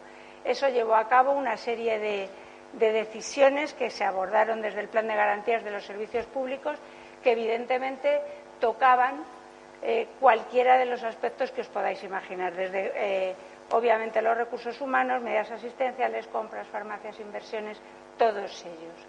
Eso lo hicimos y tratamos de hacerlo apoyado en una serie de objetivos estratégicos basados en 4 patas fundamentales, que era evidentemente la financiera, nos iba a marcar todo este proceso, pero sin olvidarnos de a quién va dirigido lo que estamos haciendo, es decir, nuestros clientes, nuestros pacientes, dirigidos a ellos desde el punto de vista de ofrecerles la asistencia que ellos necesitan, de la manera que lo necesitan, y eso creíamos que tenía que ser basándonos en procesos y, evidentemente, por supuesto, soportados por la innovación, las infraestructuras o el aprendizaje. Bien, todo esto es lo que intentamos, y una de las cosas que decidimos ya en ese momento es que esto queríamos abordarlo desde un modelo de gestión integrada. También se ha hablado esta mañana por aquí algo de ello. Yo muchas cosas de las que os voy a ir contando las habéis ido oyendo a lo largo de la mañana. De alguna manera lo que voy a intentar es que lo vayáis viendo en cómo realmente se va intentando plasmar en lo que es la estrategia de unos servicios de salud de Castilla-La Mancha en los que estamos todos implicados. Decidimos hacerlo desde un modelo de gestión integrada, y desde ese momento empezamos a preparar todos nuestros centros asistenciales, tanto atención primaria como atención especializada, sin olvidarnos de los servicios de urgencias y emergencias, y tratamos de reordenarlos desde un ámbito de gestión integrada. Todos los hemos hecho de esta manera, se han integrado atención primaria y atención especializada, excepto por el momento Toledo y Albacete, donde Toledo sigue teniendo su dirección en el ámbito de atención especializada y su ámbito de atención primaria diferenciado, igual que en Albacete. El resto están ya configurados con el modelo que os estamos contando. ¿Por qué? Porque entendemos que este modelo debe de ayudar no solo a generar una mayor eficiencia, sino a conseguir esa coordinación, integración y continuidad que llevamos a lo largo de toda la mañana, de alguna manera, expresando en que yo creo que todos pensamos que es el modelo que debemos de ir generando para dar una mayor satisfacción y mayor respuesta a la población a la que tenemos que atender. Población que llevamos también toda la mañana escuchando, que no solo en Castilla-La Mancha, sino que esto es una inquietud, también digo, no solo del ámbito sanitario de que nosotros conocemos de nuestro país, sino del resto, yo creo, de la atención sanitaria de otros países. De hecho, todos ellos han ido un poco intentando adaptar sus estructuras a la situación en que nos encontramos, ¿no? La población envejecida que vamos escuchando día a día y que todos conocemos y que va generando un tipo de paciente que tenemos que atender, que es el paciente que estamos constantemente escuchando, de atención al paciente crónico, donde mantiene una enfermedad a lo largo de toda su vida, enfermedad que no vamos a conseguir resolverle, pero sí que tenemos que ayudarle a manejarla en ese proceso continuo que le va a ir acompañando durante muchos años de su vida. Habitualmente nuestros pacientes empiezan con una patología y a lo largo del proceso de su vida se le va complicando porque se le van añadiendo otros procesos patológicos que obviamente van complicando su situación, tanto de morbilidad como de necesidad de recursos. Y a ella entran múltiples cosas de las que hemos estado escuchando también, desde recursos sociosanitarios, desde trabajadores sociales, desde fisios, desde los equipos de salud mental, desde la integración primaria especializada. En todo eso os lo iré un poco transmitiendo un poco cómo lo vamos a intentar desarrollar a partir de aquí. Esto que era un objetivo que ya, como os cuento, estoy todavía en el 2012, ya teníamos claro que esta era una de las estrategias que teníamos que ir abordando. Lo que iniciamos el año pasado es el abordaje de la redefinición de procesos asistenciales. ¿Cuáles? Pues los que entendíamos que son los más prevalentes o que más impacto tienen en la población que atendemos. Viene la población sana y hemos estado también trabajando en la atención a la población infantil o a la mujer embarazada, o viene la población ya patológica en aquellos procesos crónicos que más impacto y más prevalencia tienen en la población. Es por los que hemos empezado el año pasado. La intención es seguir abordando todas estas patologías. Todo esto se abordó, ahora os cuento un poco cómo, a partir de una serie de grupos de trabajo que fuimos generando, que ahora os explico un poco cómo está hecho. Desde el ámbito específico de enfermería empezamos a tratar de abordar aquellos problemas que mayor impacto tienen también en esta población de la que llevamos hablando a lo largo de toda la mañana.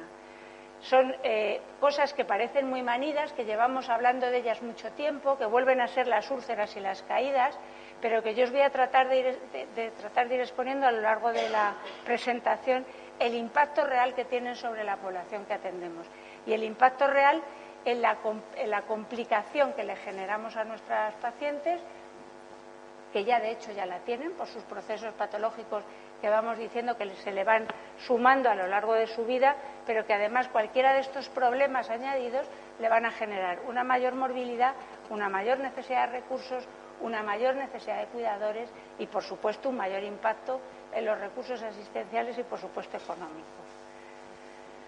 ¿Cómo abordamos todo esto? Pues empezamos a hacer grupos de trabajo, tanto en los que os decía que trabajan sobre el rediseño de procesos asistenciales, como en los procesos específicos, digamos, de los profesionales de enfermería. Todo lo hicimos abordado desde grupos de trabajo donde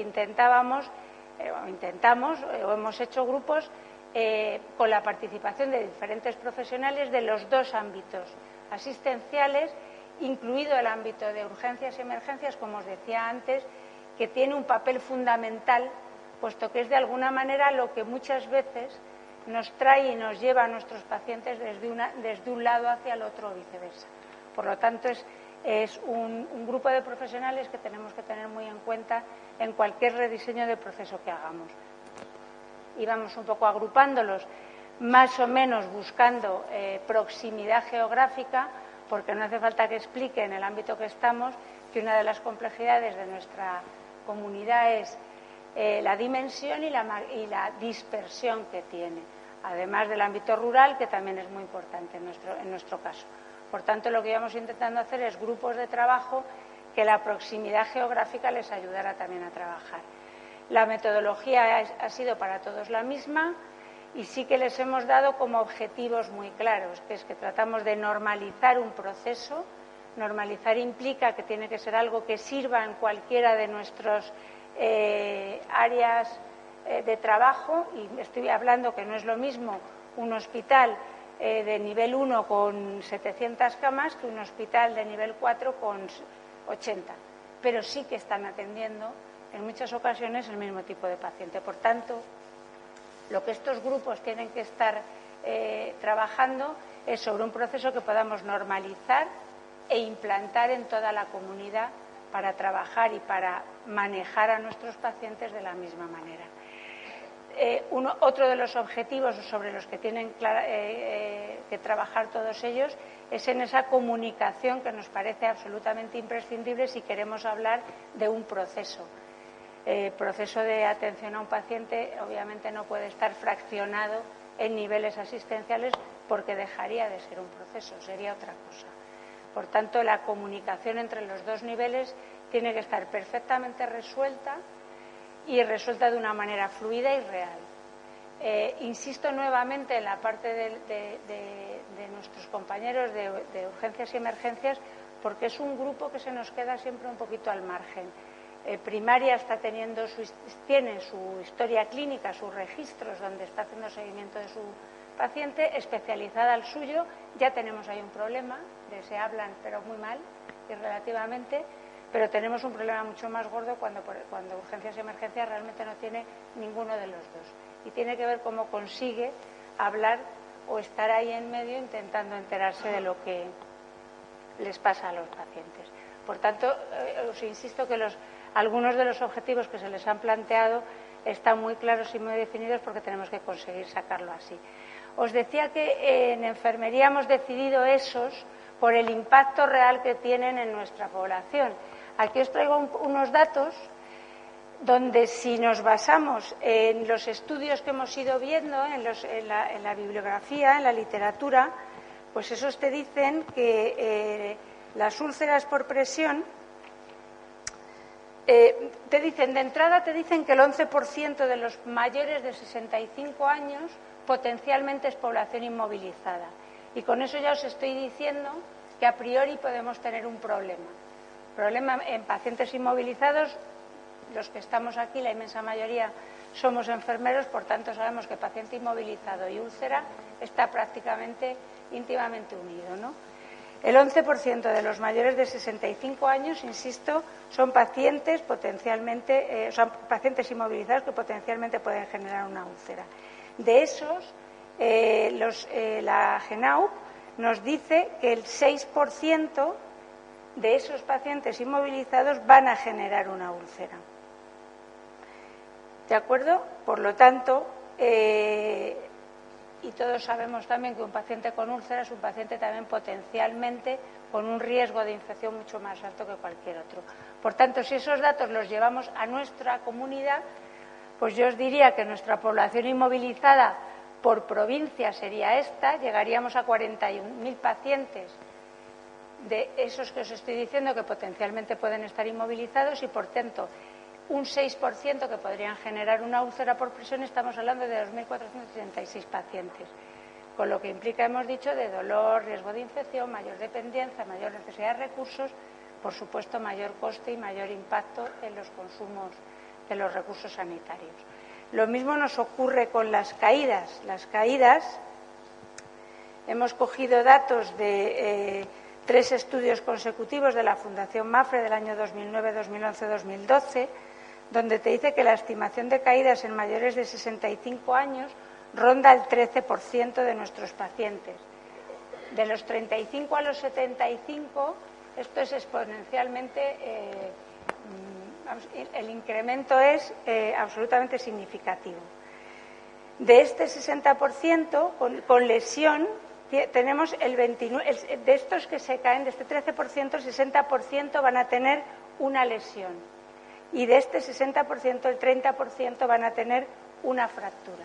Una fractura, ya sabéis que implica que los tenemos en el hospital, estancias medias, intervenciones quirúrgicas, complicación de su calidad de vida, cuidador, riesgo de úlceras, mayor dependencia.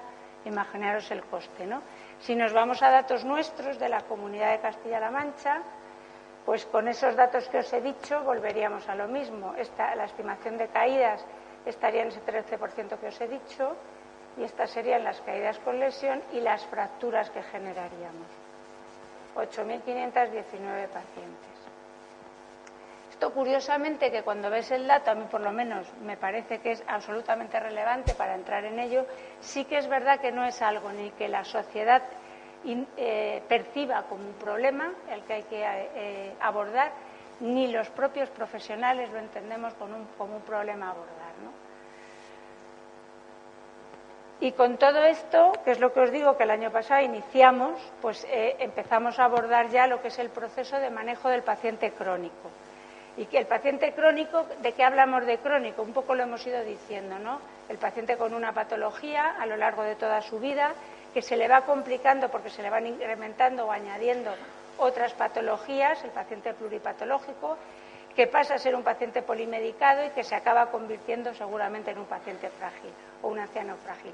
Todo eso entendemos que esa mezcla es lo que podemos entender por paciente crónico.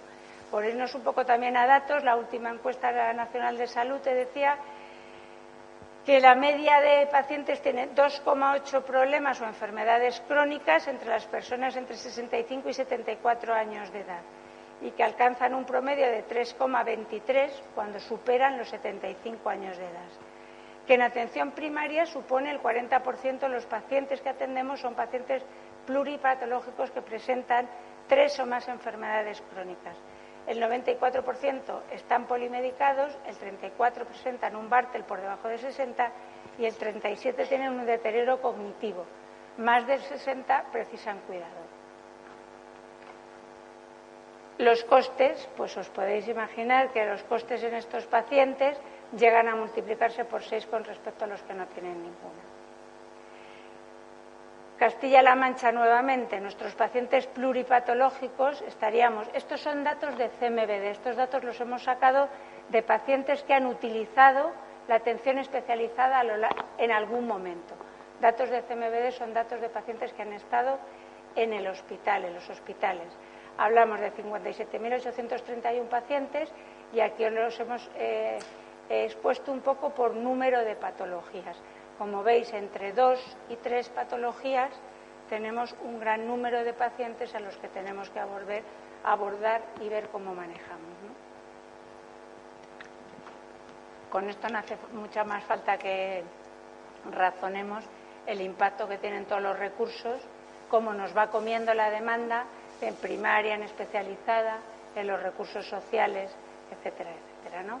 Demanda que va creciendo cada día más, y que por tanto todos tenemos una clara inquietud de que este problema es un problema importante al que tenemos que abordar.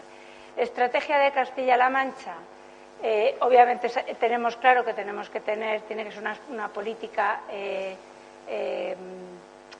coordinada y empujada, ¿no? y con el paraguas de la Consejería de Sanidad y Asuntos Sociales. Esto está presentado ya a la Consejería y es un proyecto respaldado por ello. Nosotros ya hemos iniciado ese modelo de gestión integrada que os decíamos que era básico, o entendemos que es básico para esto. Entendemos que la gestión de los recursos sociosanitarios es también absolutamente básica y se está andando en ese camino, porque los pacientes, que también hemos hablado a lo largo de toda la mañana, que los podríamos ubicar en esta pirámide de necesidades en función de su situación, van incrementando a lo largo de su vida la comorbilidad y las necesidades sociales. Para ello es absolutamente imprescindible que los sistemas de información nos aporten los datos que necesitamos, nos ayuden a generar los flujos de trabajo y nos apoyen y nos den ayuda a las decisiones, tanto desde el punto de vista de la gestión como desde el punto de vista clínico. En esa estratificación de pacientes en función de las necesidades que van teniendo a lo largo de su proceso, entendemos que la parte más baja de la pirámide, cuando estamos atacando contra la población todavía sana o contra los pacientes con un buen manejo de su enfermedad, el foco de atención debe de estar en atención primaria y tiene un papel absolutamente relevante y preponderante la enfermera, porque está basado fundamentalmente en educación para la salud, hábitos de vida saludable y capacitación del paciente. Capacitación implica no solo formarle, sino asegurarnos de que el paciente entiende lo que le decimos y realmente conseguimos capacitarlo, es decir, formarle para que sea capaz de tomar decisiones sobre el manejo de su enfermedad y tener una vía de acceso fácil a su profesional de referencia. Cuando el paciente se va subiendo de nivel y va llegando hacia el pico de la pirámide, obviamente necesita más consumo de recursos, más participación ya no solo de atención primaria, sino que ya tiene que ser una coparticipación con atención especializada. La monitorización es más importante y el seguimiento tiene que ser mucho más intensivo. Y, por supuesto, los recursos sociales son básicos. Para hacer todo esto hemos iniciado, digamos, dos ejes fundamentales donde creemos que tenemos que basar esta estrategia del manejo del paciente crónico. Uno es el protocolo del paciente crónico pluripatológico, que lo que pretende o la misión de este protocolo es esto que os expongo aquí, que yo creo que de alguna manera define lo que queremos o lo que hemos tratado de ir transmitiendo, no solo yo, sino yo creo que a lo largo de toda la mañana, ¿no? Queremos proporcionar al paciente crónico una atención personalizada, centrada en sus necesidades asistenciales y sociosanitarias, potenciando la autonomía del paciente basada en la continuidad asistencial tanto en situaciones de estabilidad clínica como en las agudizaciones. Es decir, tenemos que ver al paciente no como enfermedades que hay que ir abordando, sino como un paciente con una serie de problemas que le generan una serie de necesidades y, por tanto, de recursos. Eso debe de abordarse desde un ámbito multidisciplinar y, desde luego, con la transdisciplinaridad que llevamos a lo largo de la mañana hablando, porque tienen que integrarse en esta toma de decisiones diferentes profesionales a lo largo de la situación del paciente. En esto lo que se trataría es en revisar las necesidades del paciente, en revisar los cuidados, la medicación y la coordinación de todas las agendas. La atención al paciente crónico integra al cuidador dentro de este proceso. Integra al cuidador ya dentro de este proceso, intervienen atención primaria, servicios centrales desde el punto de vista de la implicación y el impulso y la ayuda que debemos de ejercer hacia los equipos de atención primaria especializada y sociosanitaria. El paciente, en nuestro caso, solo saldrá o por fallecimiento o por alta voluntaria, porque no quiera ser atendido de esta manera, evidentemente, o porque sale del ámbito del SESCAM, ¿no? Un paciente crónico no es un paciente al que podamos resolverle su patología. Esto es un poco lo que os transmitía, ¿no? Donde se va complicando el paciente a lo largo de su vida y donde de alguna manera debe de haber una forma de abordaje de su situación desde un punto de vista transversal, ¿no? Entre los profesionales que participan en la toma de decisiones. Otro eje fundamental para nosotros es la continuidad asistencial, que es lo que llevamos también a lo largo de toda la mañana hablando. Continuidad asistencial que debe ser bidireccional, no solo desde el hospital hacia atención primaria, donde deberíamos ir preparando a nuestro paciente para el momento del alta a lo largo de todo el proceso de ingreso, porque debería salir ya valorado en esa estratificación que tendríamos que hacerle basada en sus necesidades y, por tanto, la necesidad de recursos que ese paciente va a necesitar. Y de esa manera trasladarlo y comunicarlo a los profesionales de atención primaria, que deberían de manejar al paciente de la misma manera, puesto que esto debe de estar consensuado entre los dos niveles y, por tanto, el abordaje debe de ser compartido en los dos niveles. De la misma manera debería ser cuando el paciente entra desde atención primaria a atención especializada. Esto es otro de los aspectos en los que se está trabajando actualmente en grupos de trabajo, que lo que nos están ayudando de alguna manera es, desde la práctica, a ir definiendo este modelo de estrategia del paciente crónico, porque hemos entendido que sois los profesionales asistenciales los que tenéis que corregir y ayudar el modelo si el modelo tal y como lo estamos diseñando no funciona, ¿no?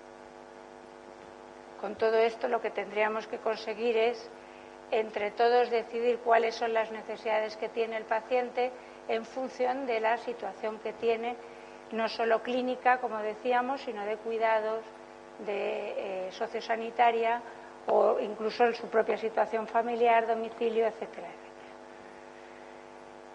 Este enfoque integral creemos que debe de estar centrado fundamentalmente en el profesional de enfermería.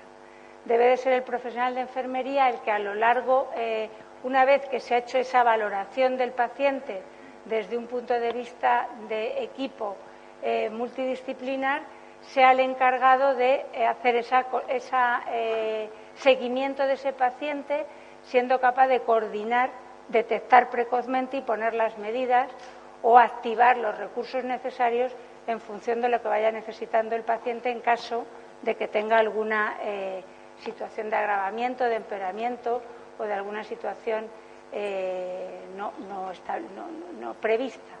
Es decir, tiene que saber identificar, valorar, coordinar, gestionar las necesidades que tenga el paciente y proveérselas en el menor tiempo posible.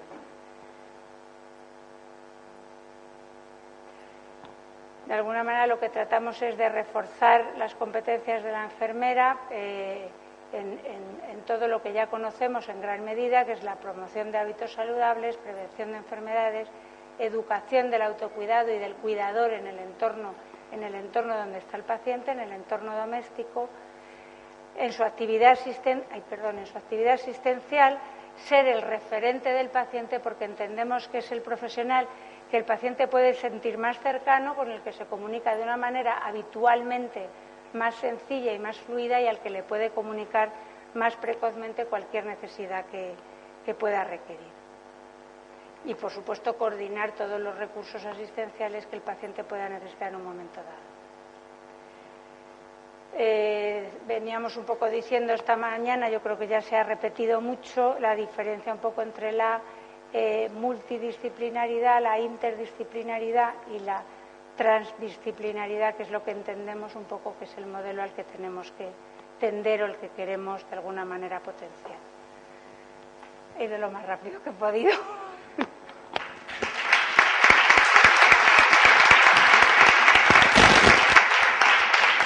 Bien, muchas gracias. Vamos a pasar, no tenemos tiempo para preguntas, vamos a pasar a la clausura directamente, si os parece.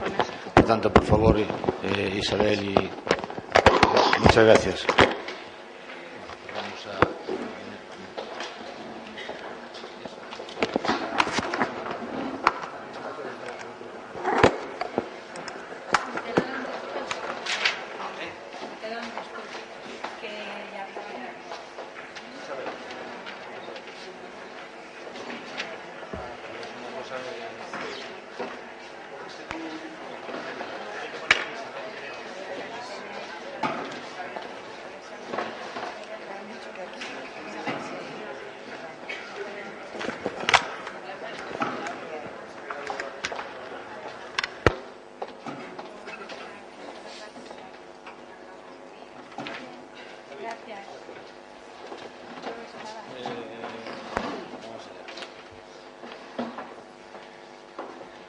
Bueno, pues vamos a rápidamente.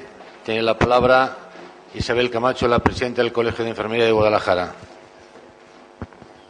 Buenas tardes. Bueno, en primer lugar quiero felicitar por la organización de esta jornada, por los contenidos que considero que son de una calidad extraordinaria. Así que enhorabuena. Espero que se repita más veces. Bueno, yo no voy a decir mucho más de lo que se ha hablado aquí y solo hacer hincapié en la importancia que creo que por parte del SESCAN se está reconociendo de los cuidados de calidad de enfermería que presta a los pacientes, usuarios, por la cercanía, por el conocimiento, etcétera, etcétera. Y bueno, enfermería creo que está preparada y capacitada. Desde la Ley de Ordenación de Profesiones Sanitarias somos unos profesionales autónomos, es decir, tenemos nuestras actividades propias que podemos desarrollar porque estamos facultados para ello. Tenemos conocimientos, tenemos los medios y tenemos una formación adecuada. Pero uno de los problemas que yo creo que nos encontramos es que no nos lo creemos todavía en enfermería. Enfermería puede llevar el tema de pacientes crónicos perfectamente, puede realizar revisiones del niño sano, porque si está sano lo puede realizar, es decir, mucho campo que hacer. Tenemos también que, bueno, siempre tenemos que estar luchando, y eso ya se ha visto, porque creo que en un equipo de varias disciplinas se trabaja bien, se favorece tanto el equipo como el paciente, como cuando cada profesional está seguro de su rol y no tiene miedo del de al lado. Es decir, yo como enfermera sé dónde están mis funciones, mi capacidad y tal. Y el médico, el psicólogo, el que esté a mi lado, tiene que tener lo mismo. Y siempre hemos tenido que luchar. Solo recuerdo cuando se empezó a hablar de diagnósticos enfermeros. Madre mía, se iba a hundir el mundo. Y realmente un diagnóstico lo hace un fontanero que va a arreglar un grifo. Valora, dice lo que hay que hacer y cambia la pieza. Y ahora, bueno, pues está pasando lo mismo con la autonomía, etcétera, etcétera. Entonces, pues nada, creo que tenemos que seguir en la misma línea, sabemos luchar, estamos preparados, nos formamos y bueno, creo que la respuesta que estamos dando ante la situación actual es es impresionante. Y ya nada más, que no me quiero entretener, ¿vale? Muchas gracias.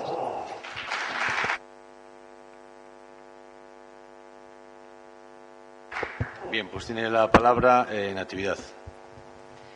Yo, como acabo de hablar mucho, de verdad agradeceros la oportunidad que me habéis dado para explicaros un poco en qué estamos metidos. Yo tengo clarísimo que la enfermera está perfectísimamente capacitada para hacer muchas cosas que probablemente no hacemos, pues no lo sé muy bien, si por el devenir de los años, por rutinas, porque efectivamente hay muchos intereses en muchas cosas, pero sí que estoy absolutamente convencida que tenemos capacidad más que de sobra para hacer muchas cosas.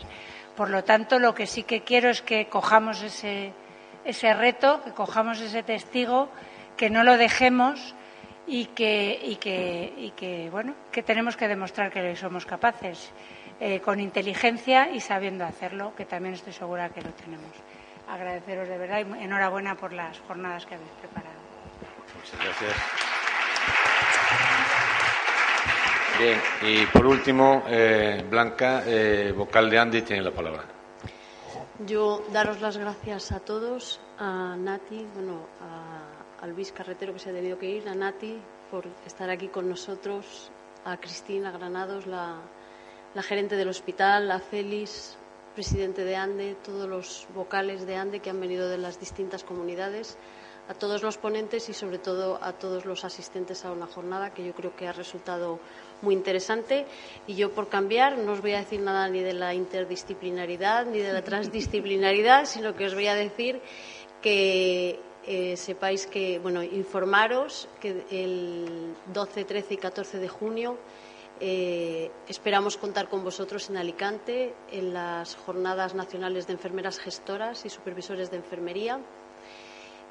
Allí nos reuniremos a hablar, a llevar nuestros trabajos de investigación, nuestras propuestas futuras, a compartir experiencias.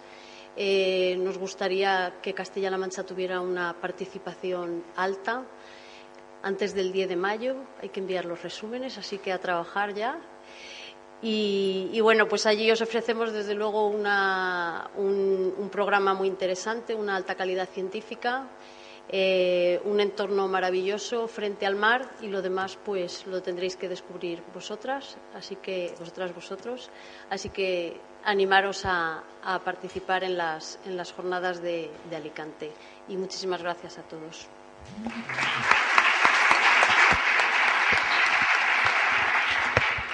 Bueno, a mí también me queda la parte de agradecimientos. Primero, agradecer a todos los que habéis asistido, a todos los que habéis presentado vuestros trabajos, vuestras comunicaciones, al SESCAN con el apoyo del gerente y de Natividad, y por supuesto a la Asociación de Directivos de Enfermería. Le agradecemos el que nos haya dado la oportunidad de organizar esta jornada. Muchas gracias a todos y que vaya bien.